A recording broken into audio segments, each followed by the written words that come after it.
All right, our objective for this video is to calculate our average atomic mass for our elements based on their isotopes.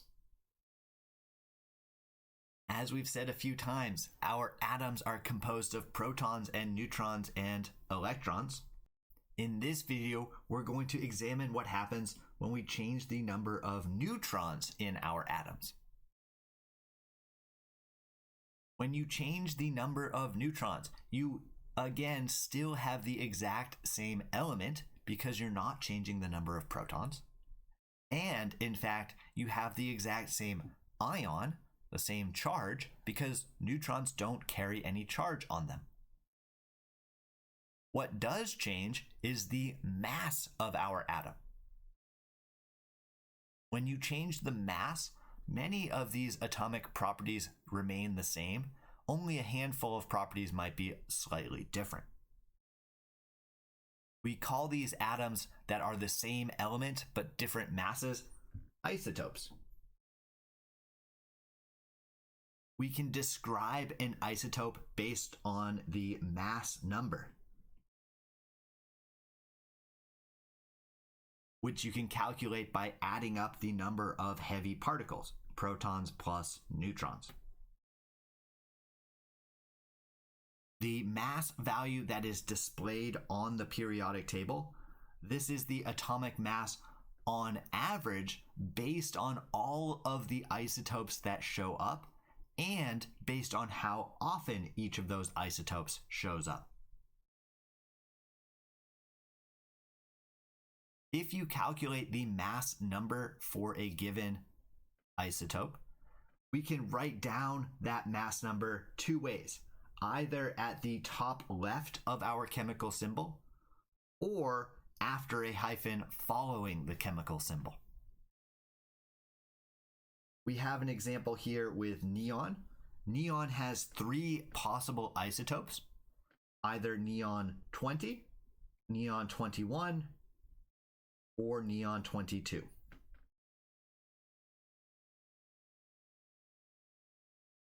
Since it's neon, we have the same number of protons every single time. Neon always has 10 protons. But since the mass number is different, we have different numbers of neutrons on each of these isotopes. Notice the information given is the mass number in our chemical symbol. So we might need to do a little bit of math to determine exactly the number of neutrons on each of these atoms. Another example, we know that hydrogen has one proton, and we know that the total mass is 2. And so we have to have some number of neutrons in order to add up to that total mass number. In this case, we need to have 1 neutron present.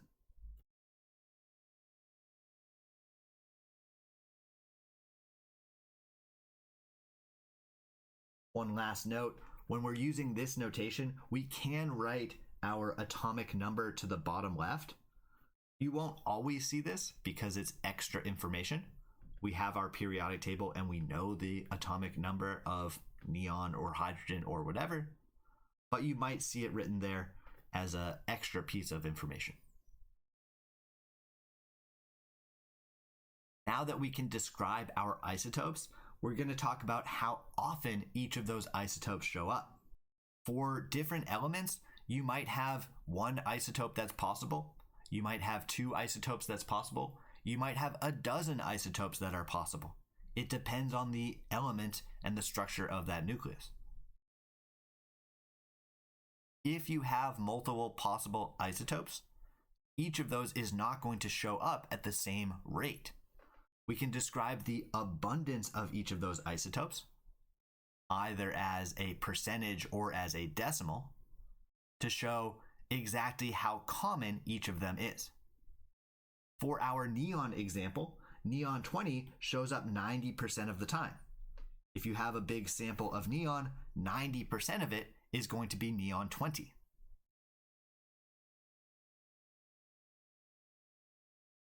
Neon 22 is going to show up about 9% of the time. And then neon 21 is possible, but it's going to be very rare. Only about 2 in 1,000, 3 in 1,000 are going to be that neon 21 version. If we'd like to rephrase our percentages as decimals, we can say that 90%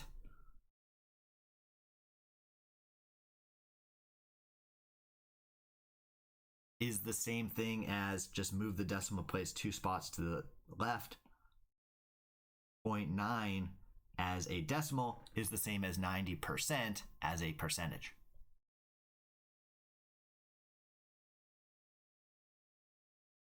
We have some examples that we can run through and some that we can leave for practice. Let's start with number 1. If you have a chlorine isotope with 18 neutrons, we can look up chlorine on the periodic table. Chlorine is number 17, so we have exactly 17 protons. If we have 18 neutrons, our mass number has to be 35. We can call this chlorine 35, or we can write this as chlorine 35, putting our atomic number to the bottom left here is optional. 2 good answers. For number 2, we get to go the other way. If you look up potassium on the periodic table, this is 19, so we have exactly 19 protons.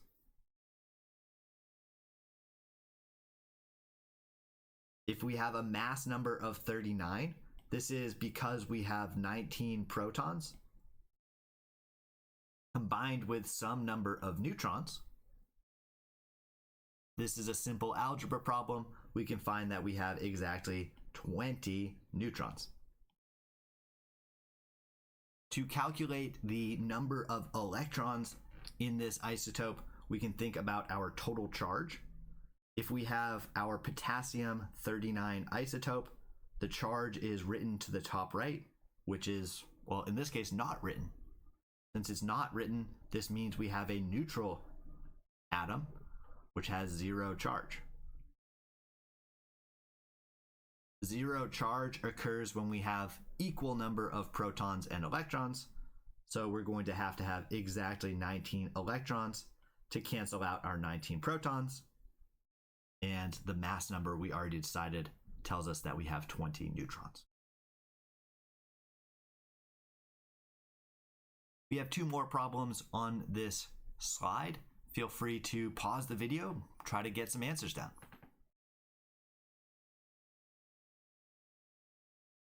Finally, we have a strategy that we can use to calculate the average mass that we see on the periodic table. The average mass has to be based on a weighted average, what isotopes are possible, and how often do those isotopes show up. Our weighted average formula is written down here. We can take the fraction of isotope 1, how often it shows up, and multiply it by the mass of that isotope. Then we can repeat this process for all of our different isotopes.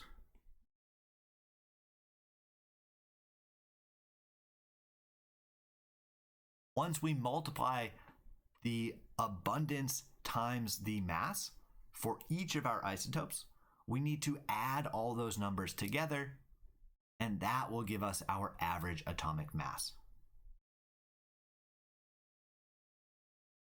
Let's do an example. If we have gallium, we have 2 isotopes.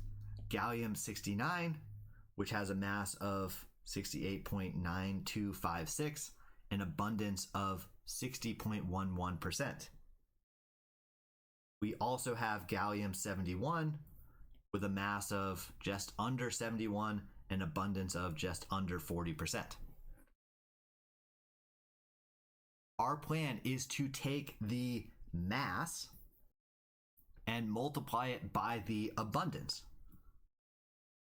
When we're doing the abundance, we can't use units of percentage. We have to shift over to this decimal unit, take our percentage, and shift the decimal place 2 spots. Once we do this with our first isotope, we need to continue and do the same process with all of our other isotopes. From here, we can plug this into the calculator and we can get our final answer. We can check and see that our answer makes sense to us intuitively. Some of our atoms weigh 68.9. Some of our atoms weigh 70.92. Our average should be between these two values. Did we get that? Yeah, we did. 69.72 is kind of in the middle. Which option shows up more often? Well, the lighter version shows up 60% of the time. The heavier version shows up 40% of the time. So our average should be between 69 and 71, but maybe tipped towards the lighter version just a little bit. So there we go. That's why we're at 69.7 instead of exactly in the middle. This is a weighted average.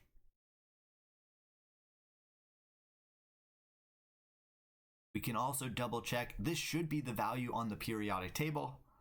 And in fact, it is very, very close to what we get from the periodic table. That's good. That is what the square on the periodic table is telling us. The average atomic mass is 69.72. A note here. Do any of our actual atoms weigh 69.72 AMUs? The answer is no. Some of them weigh 68.9. Some of them weigh 70.9.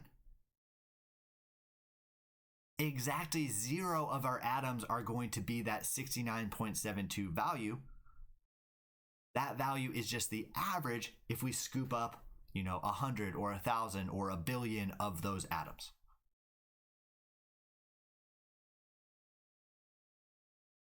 All right, finally, we have one practice question for you.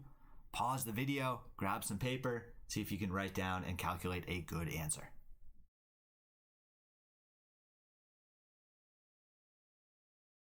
Congratulations, we've made it to the end. We have learned about isotopes, and our goal was to calculate the average atomic mass for our elements with those different isotopes. Well, there we go. Thanks so much for tuning in. Hope you all have a great day, and I will catch you next time.